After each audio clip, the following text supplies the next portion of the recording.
Donc, bienvenue à l'atelier Créer un jeu pédagogique numérique. Alors, on est vraiment sur du niveau 1 pour cette ludiversité.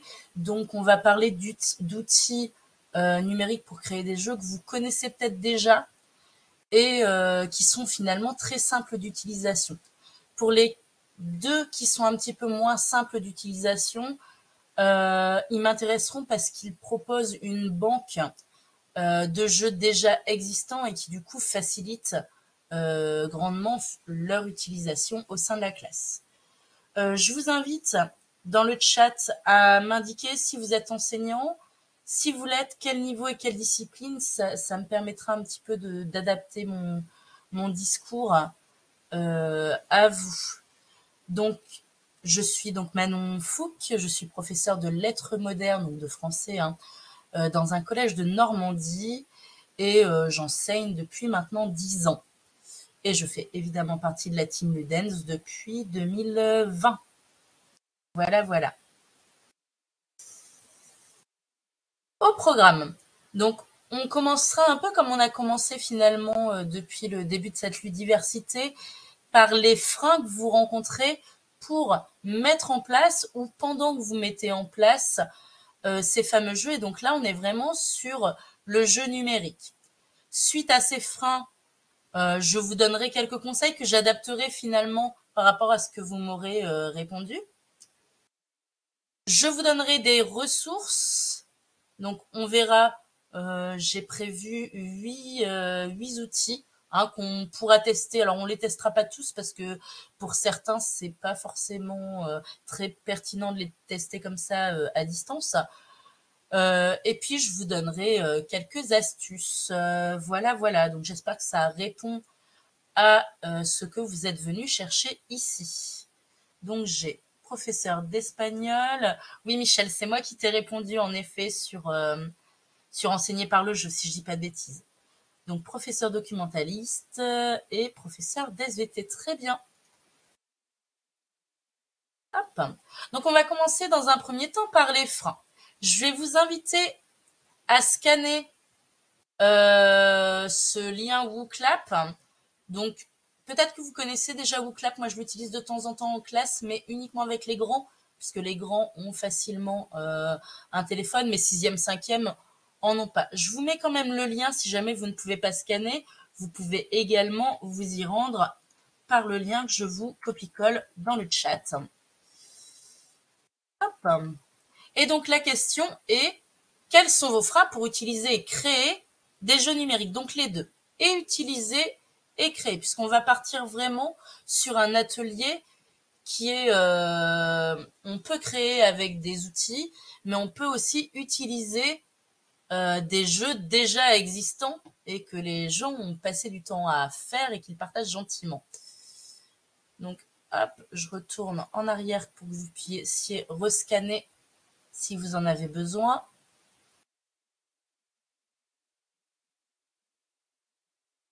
Donc, j'ai 7 personnes dans le chat.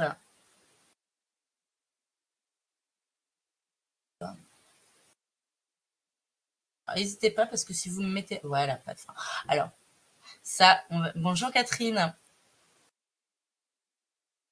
Ça, on va dire que c'est le frein de toute façon numéro 1, que ce soit finalement pour le jeu numérique ou pour le jeu classique, dont on a pu peut-être déjà vous parler ce matin ou hier, pour ceux qui étaient déjà là hier. Matériel, organisation du jeu.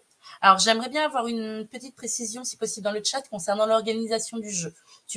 Vous parlez de l'organisation pour créer le jeu ou pour le mettre en place là. Alors, tu hésites avec l'escape game. Tu peux te connecter aux deux et puis voir un petit peu ce qui te sied le plus. Pour créer le jeu, d'accord. Ok, donc ça, en effet, je vais pouvoir y répondre en te montrant les différents outils. Logiciel de jeu, c'est pareil. Je vais pouvoir vous le montrer en testant les différents outils. Le matériel, alors là, oui. D'autant plus quand on est sur le jeu numérique, le matériel devient complexe, notamment si vous n'avez pas de connexion Internet au sein de votre établissement. Alors, on peut toujours utiliser des jeux qui vont être déconnectés, mais on va être très franc, c'est pas le principal. Oui, Catherine, c'est enregistré.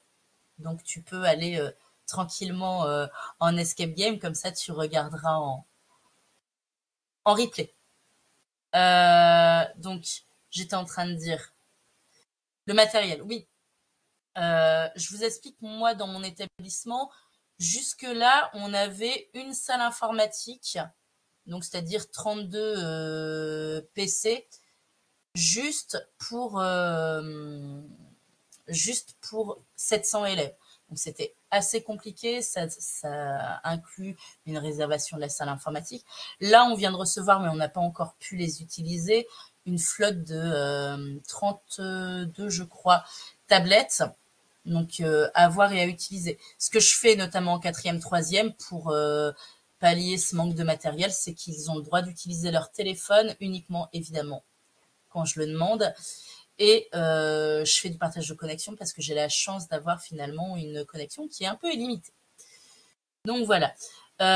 Chronophage et bénéfices. Alors, chronophage pour la construction ou pour le fait de jouer en classe. Encore une fois, vous voyez, essayez d'être précis dans le chat parce que pour moi, la réponse ne sera pas la même.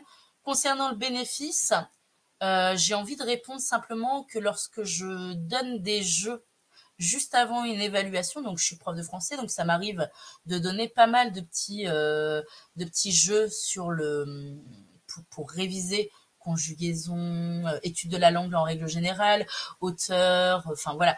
Bref, je vois nettement une différence entre ceux qui vont avoir joué à la maison, puisque j'ai généralement accès à la table du classement, par exemple, et ceux qui ne l'auront pas fait. Après, vous allez me dire, oui, mais est-ce qu'il n'y aurait pas eu autant de différences entre des élèves qui vont avoir révisé avec leur cahier, plus qu'avec des jeux, et des élèves qui n'auront pas révisé? Peut-être. Mais en tout cas, moi, ce que je vois, c'est que j'ai plus d'élèves qui sont mobilisés depuis que je leur propose des jeux pour réviser que lorsque je ne le faisais pas.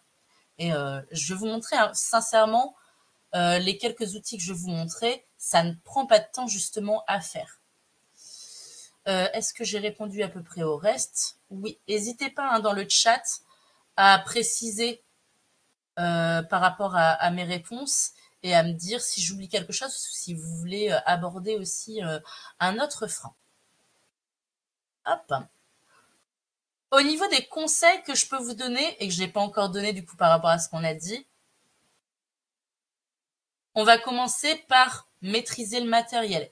Évidemment, si vous faites un jeu en classe numérique et que vous ne savez pas maîtriser la tablette ou l'ordinateur quand ça bug, forcément, vous allez vous sentir submergé par les questions des élèves et ça risque d'être compliqué. Donc, faites des tests là-dessus, maîtrisez l'ordi, la tablette. Après, oui, il y a toujours des élèves qui maîtrisent très bien aussi le matériel et vous pouvez les détacher pour aider les camarades, ça c'est faisable. Mais vous ne pouvez clairement pas commencer une séance de jeu si vous n'avez pas déjà testé de votre côté le jeu et si vous ne savez pas ce que ça va donner sur l'outil que vous proposez. Je vous donne un exemple. Vous avez trouvé un magnifique Geniali, parce qu'il y en a plein partagés qui sont vraiment très beaux et qui permettent de réviser ou de découvrir des notions, hein, puisqu'on n'est pas obligé de faire des jeux que pour réviser. Et vous n'avez que des tablettes. Or, ce Geniali a été fait avec les extensions Skype, qui sont tout simplement topissimes, mais qui en effet, à la tablette ou au téléphone, ont beaucoup de mal à passer. Eh bien, vous allez vous retrouver embêté, parce que vos élèves ne vont pas pouvoir faire correctement le Geniali. Donc, Geniali avec extension Skype, c'est forcément soit à la maison sur ordinateur, soit en salle informatique ou dans votre classe si vous avez de la chance d'avoir des ordinateurs, mais c'est forcément avec un ordinateur jusqu'à ce que Geniali nous rende tout ça responsive. Donc, maîtriser le matériel, pour moi, c'est le conseil numéro 1. Prévoir un support pratique, ça rejoint un petit peu ce que j'ai dit juste avant. Autre possibilité de support pratique, Ce que je fais, moi, c'est que lorsque je travaille en plan de travail, j'ai des élèves qui finissent parfois plus tôt et ils ont une planche de QR code à la fin de leur classeur lorsqu'ils ont terminé, que j'ai validé évidemment, hein, le fait qu'ils aient terminé. Ils ont le droit d'utiliser leur téléphone pour scanner les petits QR codes et faire des petits jeux selon les thèmes que j'ai indiqués. Donc c'est pour moi un exemple de support pratique. Le support pratique, ça peut être, vous avez créé, je vais prendre encore l'exemple d'un Geniali, mais je peux dire un Mwaki ou même un Learning Apps. Vous voulez leur donner le lien du Learning Apps, soit vous passez par l'ENT, nous ici c'est École Directe, mais pour ça il faut que l'élève ait ses codes, soit ce que je fais, c'est que je vais réduire l'URL grâce à DigiLink de la Digitale. Voilà, c'est ça aussi. Prévoir un support pratique, c'est ne pas écrire au tableau un lien URL énorme qu'ils vont avoir du mal à recopier. Voilà. Est-ce que je suis assez claire sur ce prévoir un support pratique?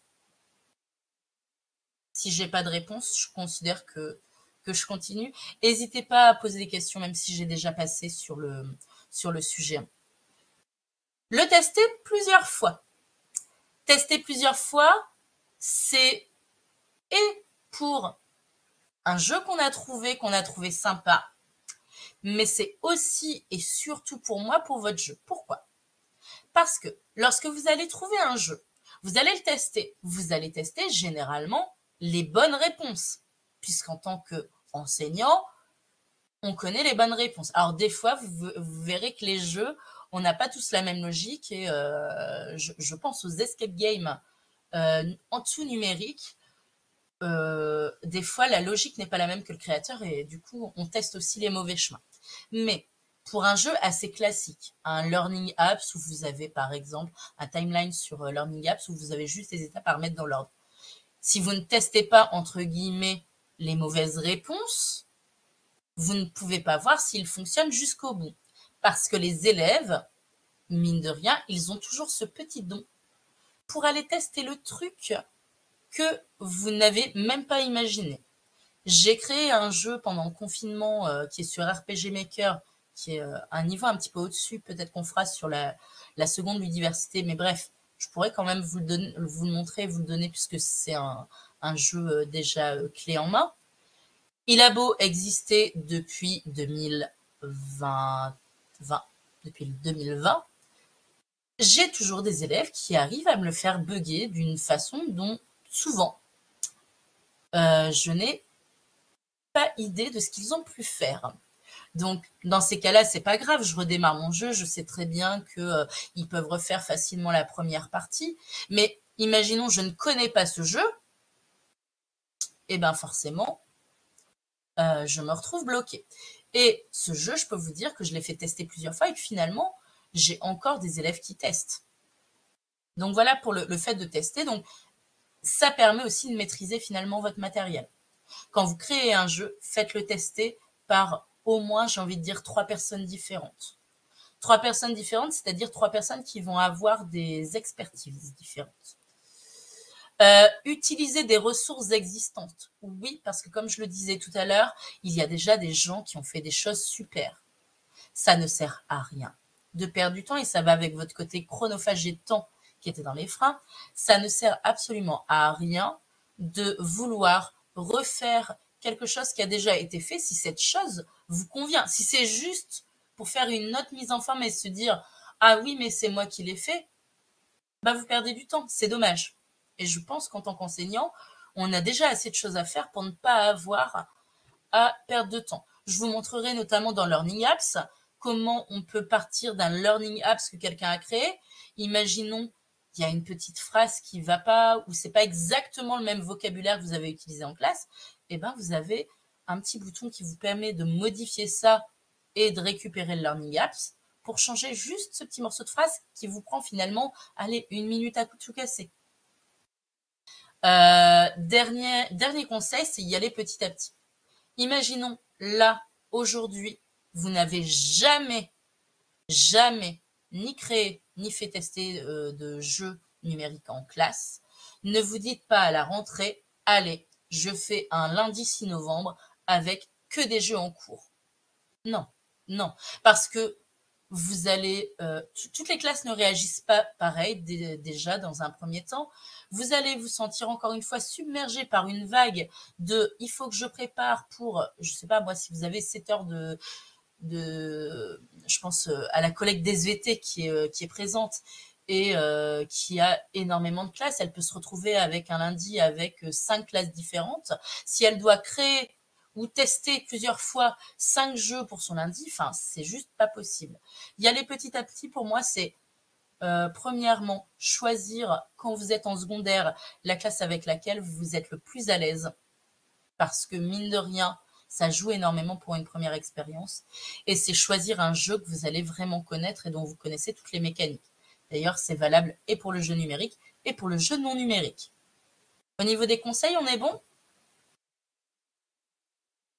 Je vais vous faire tester les petits outils que j'ai sélectionnés pour vous. Donc là, il va falloir être un petit peu plus au taquet, même si là, pour l'instant, on est surtout sur des descendants. Mais là, on va jouer. Donc, plusieurs exemples. On va commencer par les quiz. J'ai commencé par un quiz qui est très connu et que les élèves aiment bien pour le côté esthétique et un peu fun. C'est Kahoot, je ne sais pas si vous connaissez. Je vous mets le lien, j'ai créé un petit jeu justement pour le challenge, hop, pour la ludiversité. Je vous le mets là. Pour ceux qui préfèrent scanner, vous avez le QR code normalement qui apparaît sur votre écran. Donc n'hésitez pas. Comme ça, vous allez pouvoir un petit peu tester et vos connaissances là-dessus.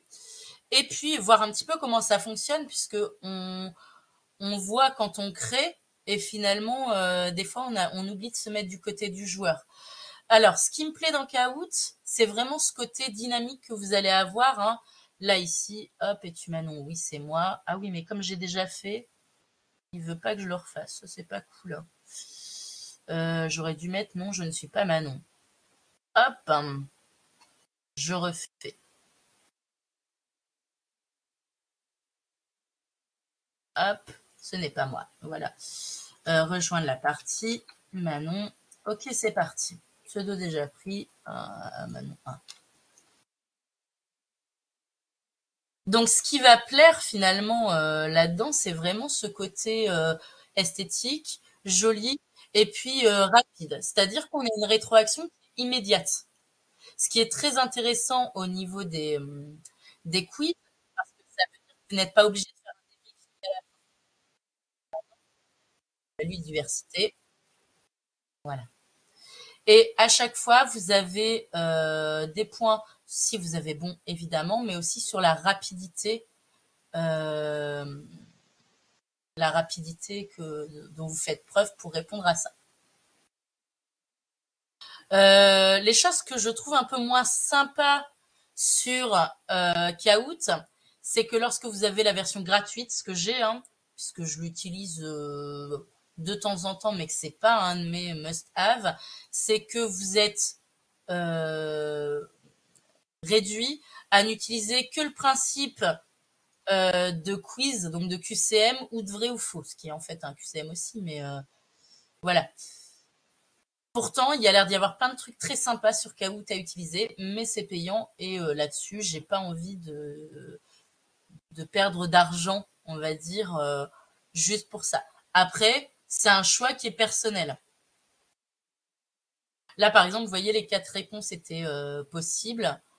À mon avis, avec la version payante, on peut faire en sorte que les élèves doivent répondre les 4 réponses. Donc ça, c'est pour Kahoot. Donc vous voyez, vous avez le classement en temps réel. Ça provoque une vraie émulation.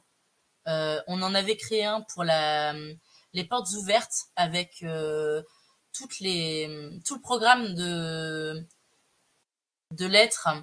Et les parents, en fait, jouaient pour voir un petit peu. Et franchement, c'était très sympa parce qu'ils jouaient contre leurs enfants ou l'un contre l'autre. Voilà, c'était très sympa. On est OK pour Kahoot? Alors, tout à l'heure, je vous disais, je vais pas tout vous faire tester parce que en distanciel comme ça, il y en a qui ne sont pas pertinents. C'est clairement le cas pour QCM Cam et Plickers. Je ne sais pas si vous connaissez. Moi, personnellement, pour le moment, j'utilise encore que Plickers.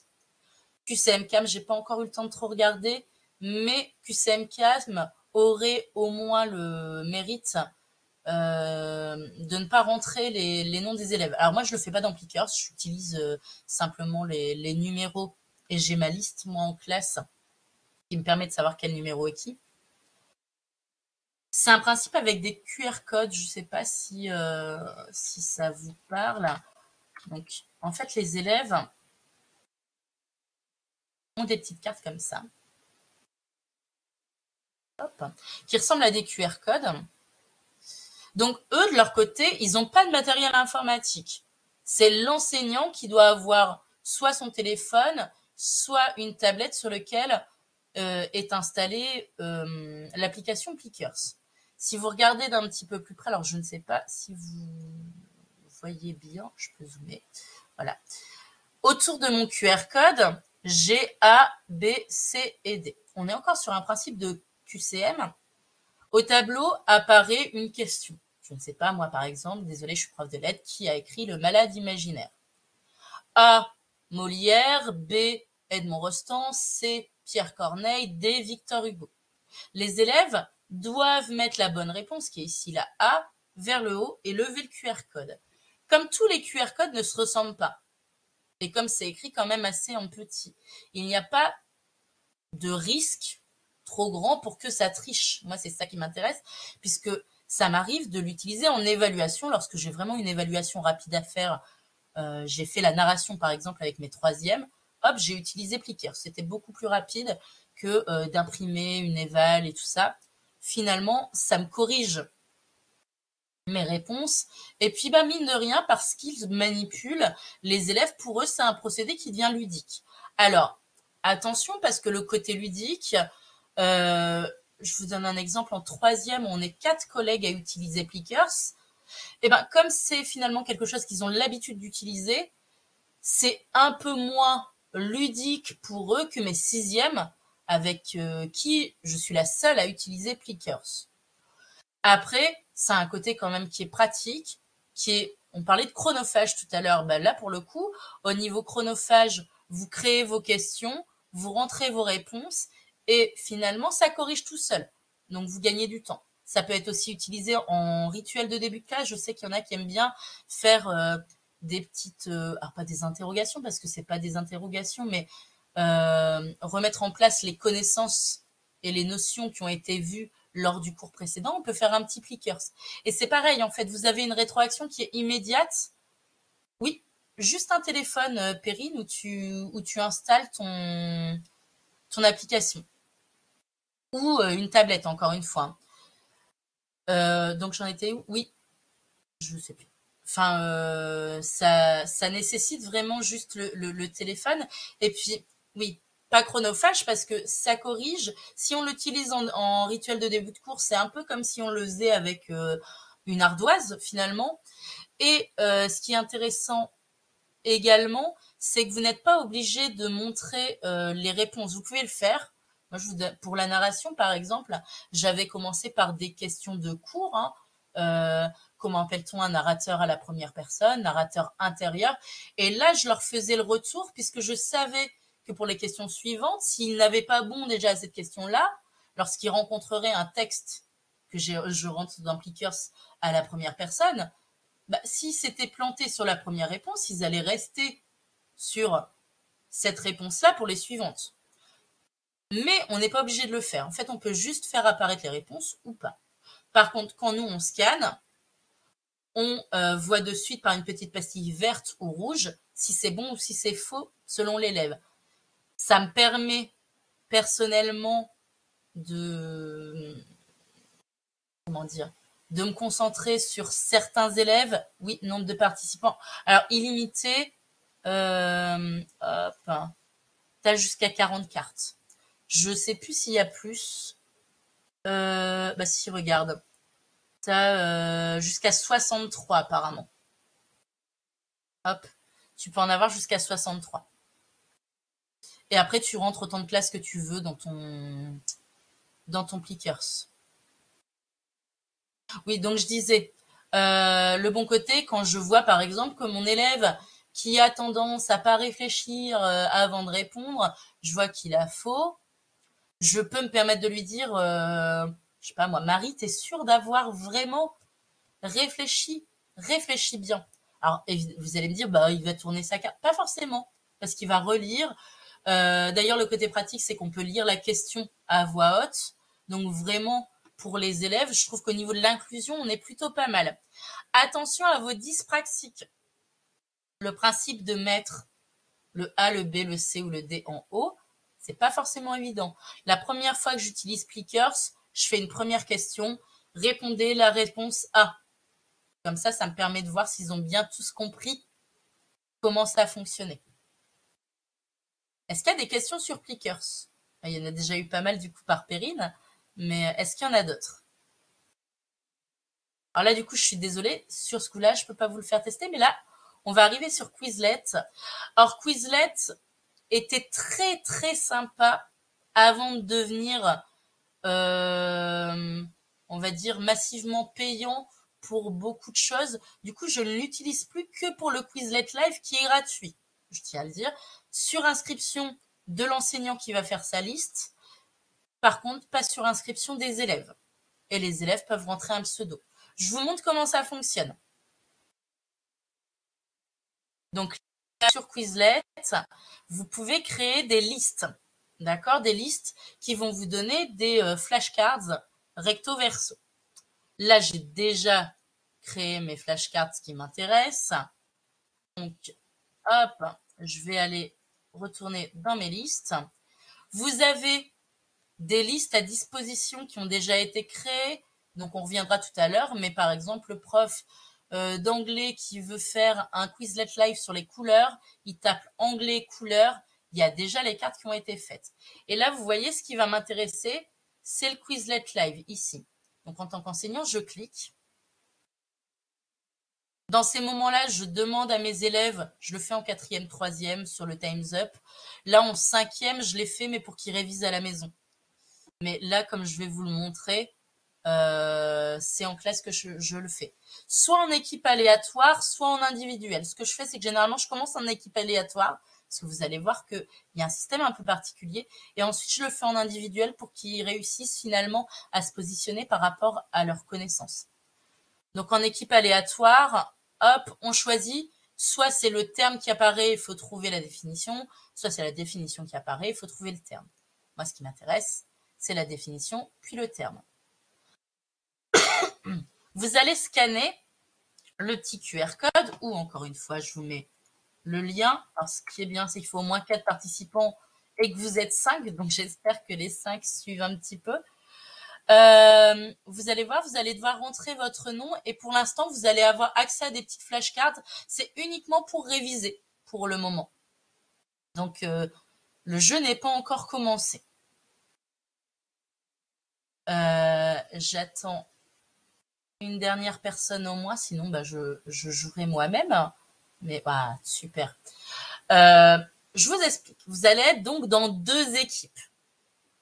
Vous allez avoir sur votre téléphone, sur votre ordinateur, accès à des cartes. Les cartes sont différentes selon les joueurs de l'équipe. Je donne un exemple. Imaginons Michel et Perrine sont en binôme pour ce jeu.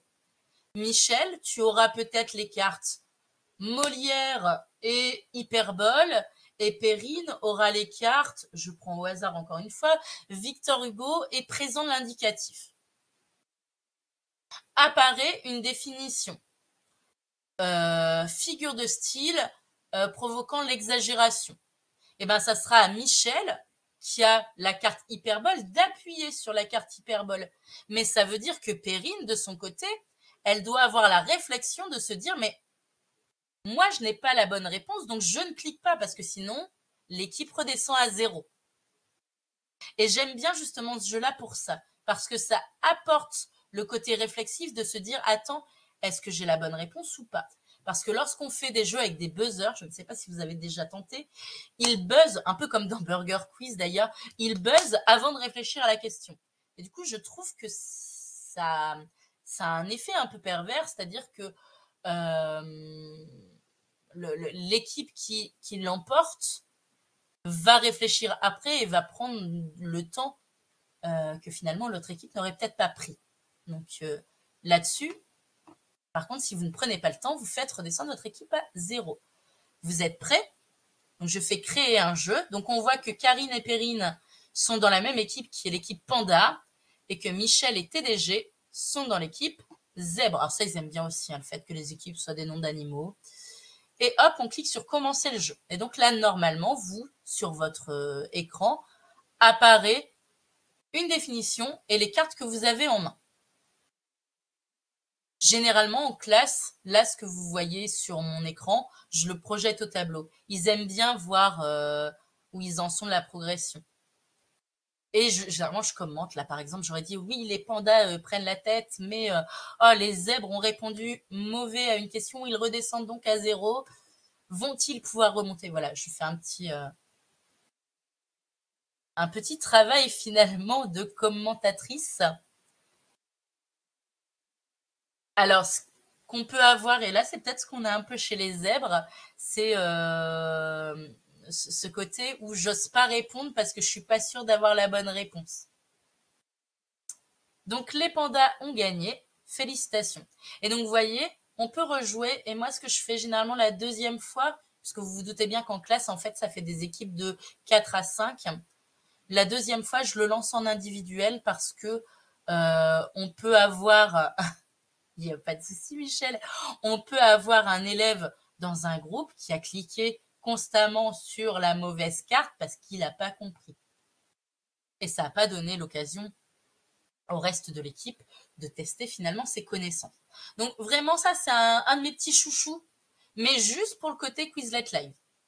J'espère qu'ils ne le passeront pas en payant, parce que là, du coup, j'utiliserai plus du tout Quizlet s'ils le passent en payant. Hop! Est-ce qu'il y avait des questions sur ces trois outils où on est bon?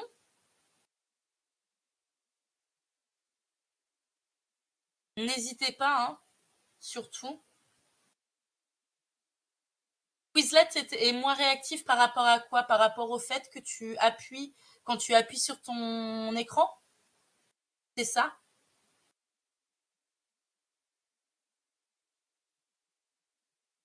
Oui, ils peuvent jouer à la maison seuls, mais il faut qu'ils s'inscrivent sur le site. Et dans ce cas-là, ils n'ont pas ce système-là. Ils ont des cartes avec la réponse à rentrer. Ils ont un système de dictée aussi. Je le trouve moins sympa. Moi, vraiment, c'est plus pour jouer en classe, je t'avoue, Karine. Et puis, ça te prend vraiment 5 minutes à la fin. Tu vois, t'as bien avancé, ils ont bien bossé. En plus, ça donne un petit côté récompense. Allez, je lance un Quizlet live. La première fois, ça prend un petit peu de temps, hein, le temps de leur expliquer. Mais finalement, après, vraiment, oui, ça te prend que 5 minutes. Et puis, bah, pour ceux qui ne sont pas réactifs, ils n'ont pas le temps de se connecter et ils jouent avec le camarade sur le téléphone. Quand ils n'ont pas de téléphone, je leur dis qu'ils peuvent se mettre à deux sur le même. Enfin voilà, faut être flexible et s'adapter. Oui, j'ai appuyé sur quelque chose, il est passé à la question suivante et donc ça m'a mis réponse fausse. J'ai pas très bien compris, mais d'accord. Une prof de mes filles, je sais plus si c'est anglais ou espagnol qui avait utilisé Quizlet. Mais on n'a pas d'ordi et droit au tel, du coup difficile. T'as pas droit au tel. Alors normalement, ils ont pas le droit d'interdire l'usage du téléphone à usage pédagogique en fait. Mais je peux comprendre que ça soit une volonté d'établissement.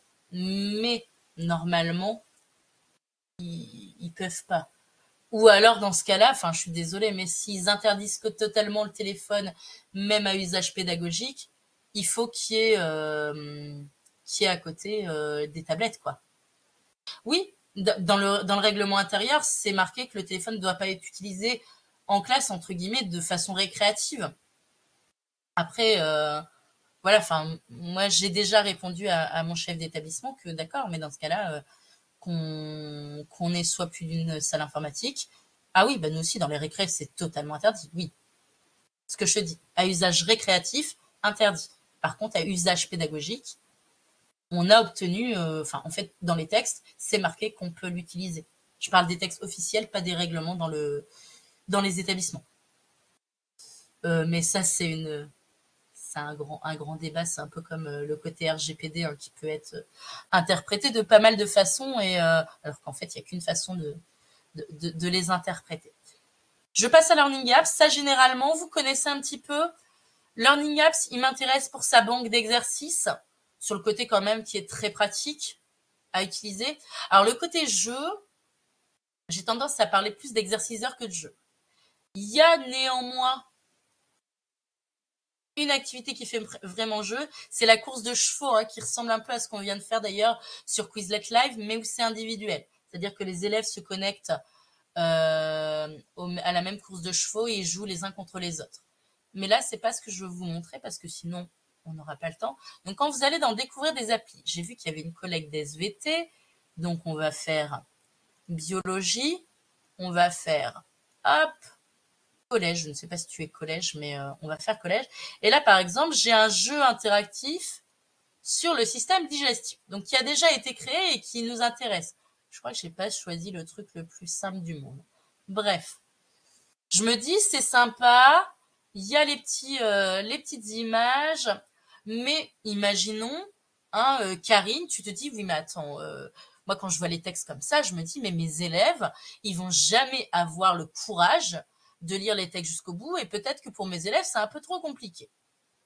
Et ben dans ce cas-là, ce que je fais, c'est que je clique sur créer une appli similaire, et vous voyez, je peux changer.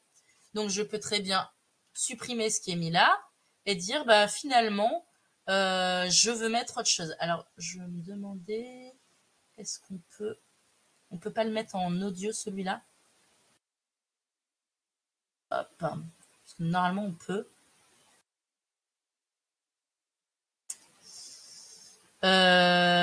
Hop, si je peux, si je fais ajouter un élément, vous voyez, vous pouvez mettre synthèse vocale. Donc synthèse vocale, vous écrivez, imaginons, on met ce texte-là, mais en synthèse vocale. Hop. Et dans ce cas-là, quand votre élève, alors on peut pas le faire aussi long, mais quand votre élève va cliquer dessus, ça va lire. Et d'un point de vue inclusif, c'est quand même beaucoup mieux. Bref, juste pour vous faire voir, il y a des gens qui ont déjà créé des choses. Soit on réutilise tel quel parce qu'en fait ça vous va, soit on peut modifier. Les gens en fait c'est un choix de le mettre en public. On peut le mettre en privé, c'est un choix de le mettre en public. C'est-à-dire que les gens sont d'accord pour que vous réutilisiez le travail et que vous changiez 2-3 choses. Ça fait partie finalement des conditions du site et des conditions de partage. Voilà pour Learning Apps. Donc, je vous laisserai regarder si jamais ça vous intéresse et si jamais vous ne connaissez pas, mais il y a vraiment une banque d'exerciceurs un peu ludiques qui est très, très, très intéressant. Voilà. Alors, moi, on m'a dit que finalement, on pouvait recréer sa classe. J'ai pas accès au truc, moi, pour créer la classe. Je ne sais pas s'il faudrait que je me recrée un Learning Apps ou pas, mais j'ai plus le truc créer sa classe et rentrer les noms. Alors après, encore une fois, les noms au niveau RGPD, enfin voilà, on évite. Voilà pour Learning Apps. Ça, c'est mon petit bébé, c'est WordWall. Alors, c'est un des seuls pour lesquels je paye pour avoir la version totale. Il n'est pas payant pour les choses basiques. La seule, alors, moi, ce qui m'embêtait dans le côté basique, c'était premièrement ne pas pouvoir créer de dossier. Deuxièmement, en fait, on peut créer que 5 jeux, et après, si on veut en créer d'autres, faut supprimer les jeux. Alors, ce que je faisais à l'époque, c'est que j'avais créé une adresse mail pour mes 6e, une pour mes 5e, une pour mes 4e et une pour mes 3e. Ce qui me permettait en fait d'avoir 5 jeux par niveau tout le temps. Autre astuce, si jamais vous avez des crédits enseignement, WordWall à l'année c'est 80 €. Si votre établissement est d'accord, il ne peut payer qu'un seul compte WordWall. Et ce que vous pouvez faire, moi ce que des collègues font dans leurs établissements, pas dans le mien parce que on n'a pas cette chance-là, mais c'est que du coup les dossiers, ils les créent par matière ou par prof. Ce qui permet d'avoir donc un compte établissement et d'avoir autant de jeux qu'on veut. Alors je vous montre les jeux, je vous les partage même, alors je vais essayer de trouver quelque chose de simple. Hop. Classement. Démarrer. Je vous le mets dans le chat. Vous avez aussi la possibilité de scanner. Donc ça, c'est pareil, on peut le faire en classe, on peut le faire en salle informatique. Moi, les Word Wall, j'en donne beaucoup, c'est en révision à la maison. C'est les petits jeux dont je vous parlais au tout début, que je donne juste avant les évaluations et qui, personnellement, me permettent de voir que mes élèves qui jouent apprennent mieux que ceux, en tout cas, qui n'ont pas joué. Mais encore une fois, est-ce qu'on est biaisé? Est-ce que ceux qui jouent ont aussi révisé alors que ceux qui ne jouent pas n'ont pas révisé dans le cahier? Voilà, je peux pas savoir. Il faudrait que je fasse un test. Ça pourrait être très très intéressant d'un point de vue scientifique. Et donc, quand on clique pour le faire, hop. Donc, vous devez rentrer un prénom ou un pseudo, ce qui permet de rester dans le côté RGPD. Alors hier, on m'a dit que le prénom n'était pas un frein à la RGPD. Et donc là, ici, c'est un laptop. On frappe sur la table correctement. Il y a 5 niveaux. À vous de voir combien de niveaux vous mettez. Vous pouvez en mettre qu'un seul, si jamais vous voulez que ça soit pas trop long. J'en mets souvent 5, j'aime bien. Et puis c'est vraiment un jeu où il y a un petit côté catharsique, hein, de taper comme ça sur les tops, mais de faire attention évidemment à celles sur lesquelles on tape, puisque si on frappe sur une mauvaise réponse, et ben forcément, ça compte dans les points. Il y a une histoire donc de bonne réponse, une histoire de temps, et à la fin, vous avez un classement. Et ça provoque vraiment l'émulation. Donc voilà pour le tap-top. Hop, du coup, je réfléchis. Voilà. Ce qu'ils aiment bien également, en dehors du tap-top, c'est le Pac-Man. Alors, Pac-Man sur les phrases complexes. Ah bah, j'ai un Pac-Man SVT que j'avais créé, tiens, pour la collègue d'SVT. Hop.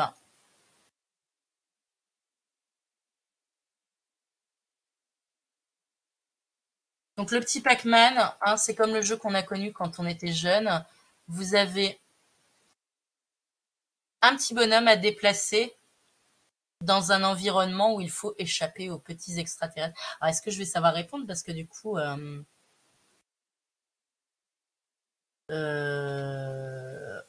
qu'est-ce qu'un enjeu? Je dirais que c'est là en bas. Et ça, je l'avais fait pour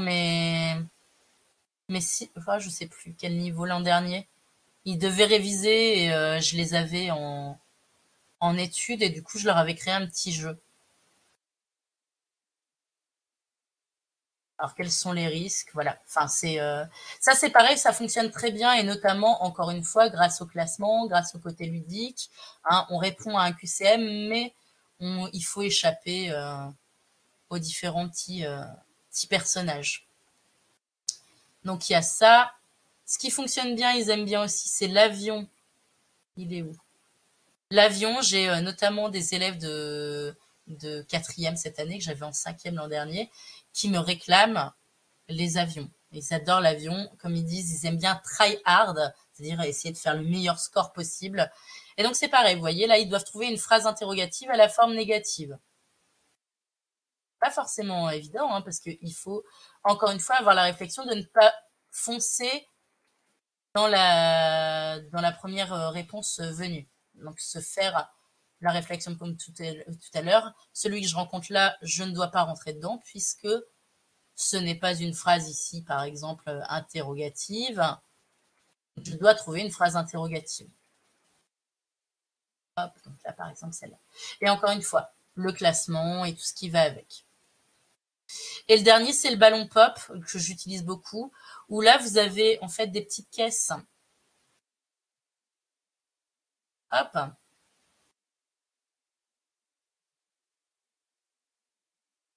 En plus, il y a une petite musique sympa que vous n'entendez peut-être pas quand je le tente, mais où vous avez, là par exemple, vous voyez dans les petits wagons, analogie de deux éléments ayant au moins un point commun avec un outil, hop, ils doivent cliquer sur comparaison et faire en sorte que comparaison tombe là.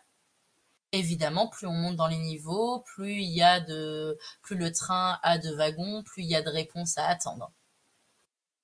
Alors vous allez me dire, oui, c'est bien beau, mais ça a l'air super compliqué à créer. Eh ben moi, je vous réponds non. Pourquoi? Vous cliquez sur créer une activité. Je vais prendre par exemple mes tap top de tout à l'heure.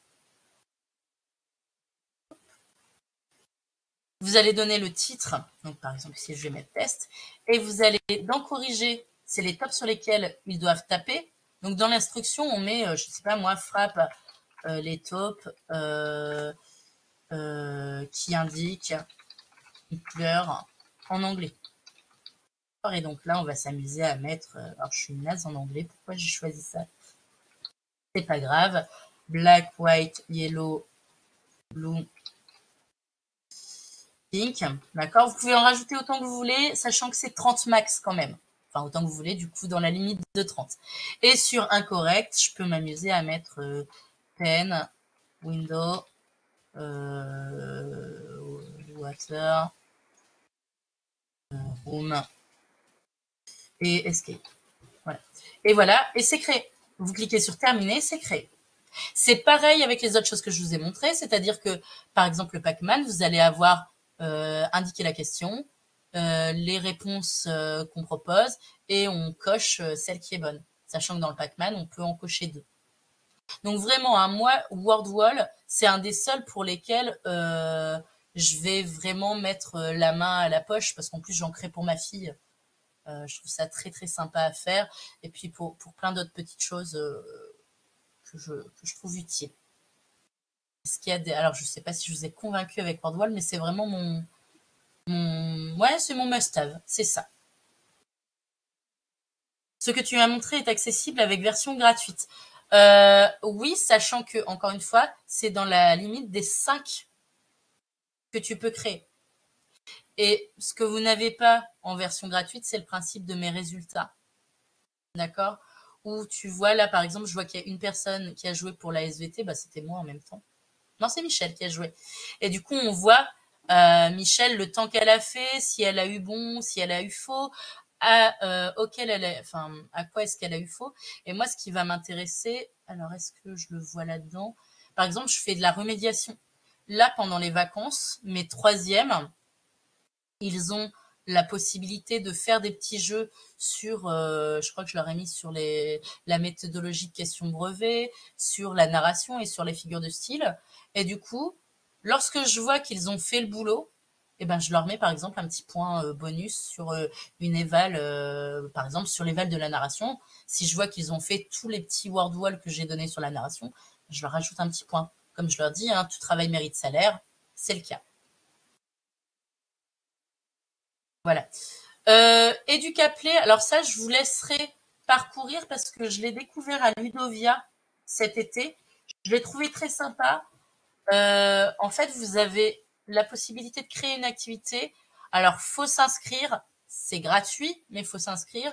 Et ensuite, de créer divers jeux. Donc là, par exemple, Froggy Jump. Est-ce que je... Normalement, je m'étais fait un compte. Alors, avec laquelle d'adresse? Voilà. Hop, donc il y a les publicités forcément si on a la version gratuite, hein, ça de toute façon on sait que c'est toujours le cas. Après c'est des publicités Educaplay donc c'est pas grave. Ce qui est sympa c'est que par exemple, donnez-moi un titre et je créerai votre Froggy Jump. Donc là je vais rester sur mes couleurs en anglais par exemple. Et en fait il me propose de générer tout seul les questions et les réponses pour créer le Froggy Jump, sachant qu'on peut très bien lui dire non, j'ai pas envie et je préfère les créer moi-même. Je ne sais pas, je ne pense pas qu'il y ait de banque d'exercices, puisqu'en fait, je pense que c'est sa façon à lui de faire une banque d'exercices. Donc là, par exemple, il m'a fait, alors il m'a pas dit quelle est la couleur bleue, mais il m'a tout mis en anglais. What color is the sky? Si on teste, hop, oui, je sais, j'ai un super accent. Donc si on teste, vous voyez, on voit ce qu'auront les élèves quand on aura fouillé.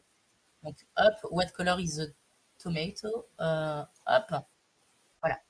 C'est un simple QCM, hein, mais les élèves adorent ce principe de petite grenouille, hein, hop, qui tombe à l'eau si jamais c'est pas bon. Vous voyez, vous avez encore un système de points, hein, les points qui vont provoquer cette émulation, cette envie de se dépasser soi-même, l'envie de recommencer et finalement de mémoriser parce qu'on a envie de recommencer. Alors, je me dépêche un peu parce que je vois qu'il est midi. Donc, voilà pour Educaplay. Je vous laisserai vous balader dedans. De toute façon, nos supports seront disponibles sur les réseaux.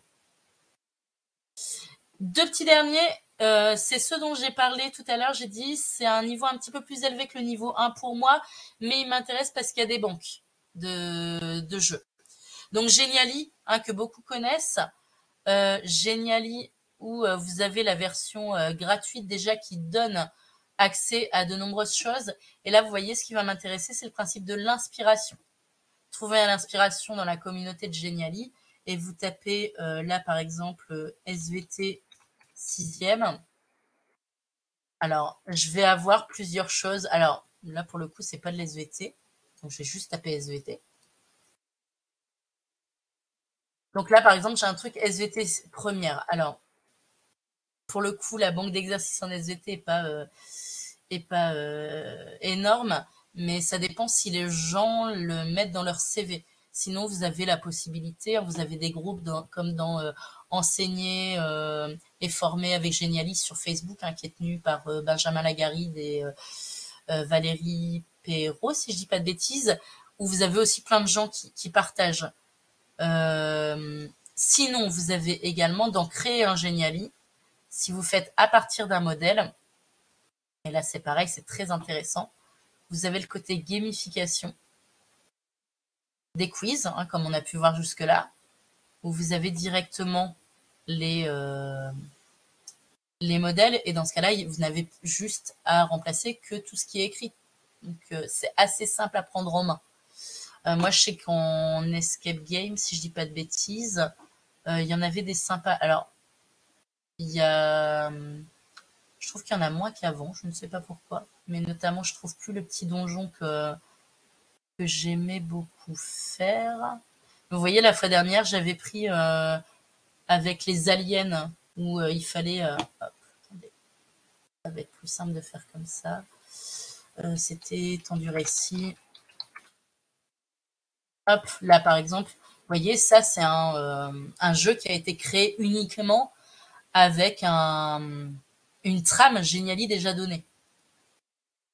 Donc, j'ai juste eu à remplacer ça. Et c'est pareil, c'est un petit système de quiz. Hop, répond correctement. Lequel de ces temps du récit s'utilise surtout à l'oral? Hop, donc. Et voilà. Quand c'est faux, oh non, l'alien est entré dans ton corps, tu es maintenant l'imposteur et c'est encore. Enfin bref, juste pour vous montrer que Geniali, il y a des tas de modèles, il y a des choses qui sont partagées. C'est pareil, ça veut dire qu'on n'est pas obligé, le côté chronophage dont vous me parliez tout à l'heure, on ne le retrouve pas dans ces moments-là. C'est assez rapidement fait. Alors, soyons clairs, éditer un Geniali prend beaucoup plus de temps qu'éditer un Learning Apps. Là, vous faites pas d'idée là-dessus. Par contre, très clairement, quand on est en salle informatique, un Geniali, esthétiquement, ça engage beaucoup plus qu'un Learning Apps. On réfléchit finalement à son support par rapport à sa séance. Et le petit Moaki, moi que j'aime beaucoup, donc c'est pareil, c'est gratuit, Moaki, c'est développé par un Français, j'ai plus son nom, c'est dommage, mais qui est très réactif aussi quand on a des questions. Et le Moaki, même si on est sur du niveau 2 pour créer, on est sur du niveau 1 au niveau du Social Club, où vous avez donc plein d'histoires. C'est un site pour faire des histoires dont vous êtes le héros. Je ne sais pas si vous connaissez ces livres qu'on avait plus jeunes, où on ouvrait, on avait une introduction, et ensuite il y avait 3 choix, ou plus des fois, ou moins, des fois un jet de dés par rapport à une caractéristique du personnage au début. Et le créateur de site a tellement amélioré son site qu'on peut même créer des escape games, c'est-à-dire que pardon, tout au long de l'histoire, on peut ramasser des objets, avoir utilisé des objets, donc un principe d'inventaire.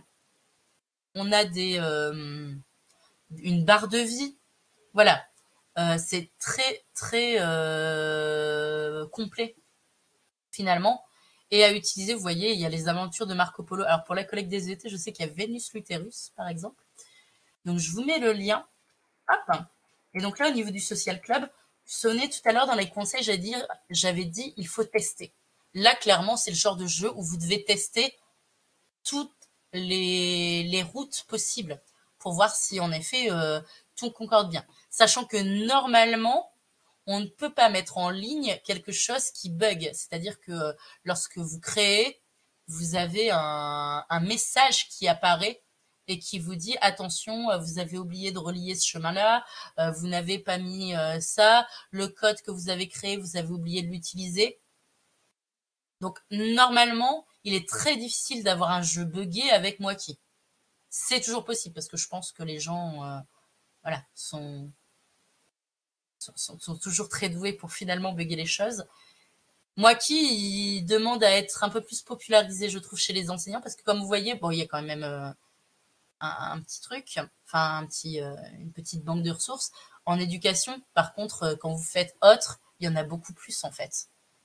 Donc ça peut être très intéressant de regarder aussi dans autre pour, je pense au primaire peut-être. En secondaire, ça va être un peu plus compliqué d'utiliser des histoires juste pour l'histoire. Après, à voir, hein, ça dépend de vous. Voilà, voilà. Est-ce que vous avez des questions? Parce que j'ai déjà dépassé de 7 minutes et je m'en excuse.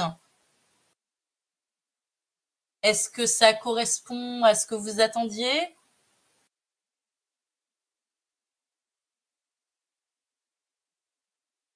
Mais de rien, de rien. J'avoue, moi, je suis très basée numérique et même si je fais des jeux papier, mais le numérique, c'est vraiment un peu mon dada.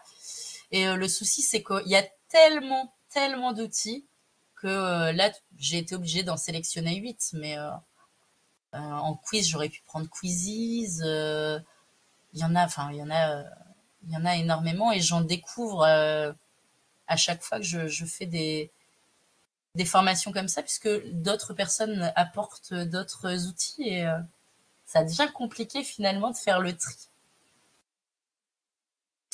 Donc voilà. Cet après-midi, vous avez plusieurs lieux d'atelier. Alors, je tiens quand même à faire le point sur le principe du lieu d'atelier. Le lieu d'atelier, c'est un temps de création de la part des stagiaires. D'accord? Évidemment, le formateur est présent pour vous apporter un peu de théorie, mais le but, c'est vraiment de repartir avec quelque chose qu'on a commencé à créer. Ben, merci à toi, Michel. J'espère sincèrement que ça a pu répondre à la question que tu avais posée sur les réseaux sociaux. Voilà, j'ai profité de me dire dans 10 minutes, je suis en atelier pour te le dire. Et voilà, donc je vous souhaite une belle journée, peut-être à cet après-midi si on se revoit. Sinon, n'hésitez pas à nous contacter via les réseaux si vous avez des questions sur des outils. Voilà, le but c'est aussi d'être présent pour vous et c'est un peu le leitmotiv de notre collectif, c'est de vous accompagner. Top. Merci Michel. Allez, une bonne journée à tous.